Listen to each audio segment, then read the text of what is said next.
You're listening to Extinction Radio FM. Listen to the podcast at extinctionradio.com. The first thing is that a bit of news actually out very recently from Cryosphere Today, which I'm sure you'll be aware of, yeah?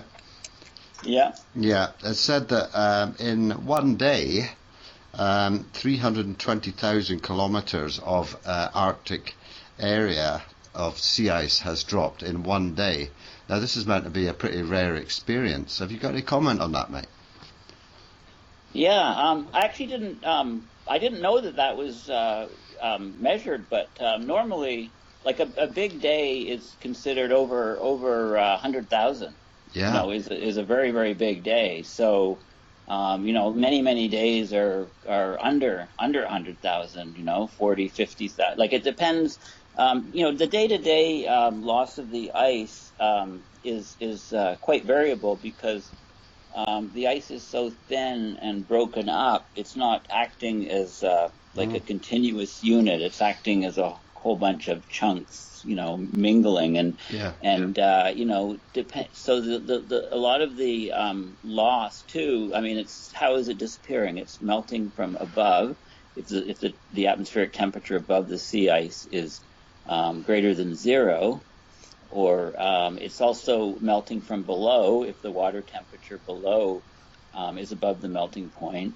It's also being exported through the Fram Strait between Greenland and Svalbard, and it's also being exported through the Nares Strait between Greenland and Canadian archipelago. So it's got all these points where it's lost, and then the amount that is lost through each of these mechanisms depends on the conditions.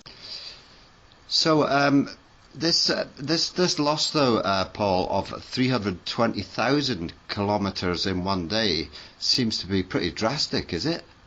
Yeah. So that type of number is way above the norm. I don't have the statistics on, you know, how many times it's happened before, if at all. But it seems to me, you know, a big day for loss would be anything over 100,000. Like 150,000 would be, you know, exceptionally large loss. So this thing's off the scale.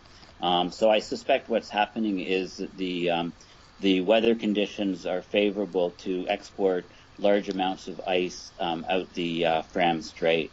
I think that's probably what's been going on, and that's why that type of loss has occurred. I've said for many years that if we're going through an abrupt climate change, we're going to get very, very rapid warming, you know, in a decade. And all signs, you know, I was saying this 4 or 5 years ago, and I'm saying it with more evidence now, right? I mean, we don't know for sure, but you know, the jet streams are completely chaotic.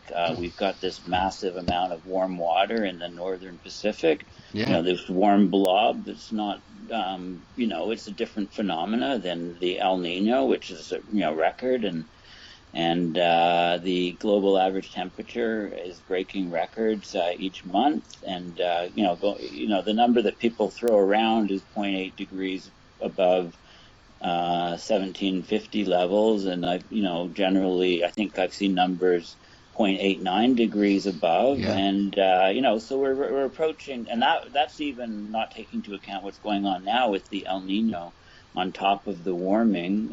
So the numbers are, you know, and there was also papers, you know, a lot of noise in the media that there was absolutely no pause. I mean, they looked at the data again, and there was no pause even of surface temperature warming, and certainly not of ocean temperature warming. I mean, the ocean warms. It's like, you know, rising sea level is a good thermometer for ocean warming. So all of these things are accelerating, and the warm water off the Pacific coast of the U.S. is causing lots of havoc on different marine species. That's causing massive red tides. I it's saw that. and it's just I mean, we're going to a blue ocean event. It looks like very, very quickly.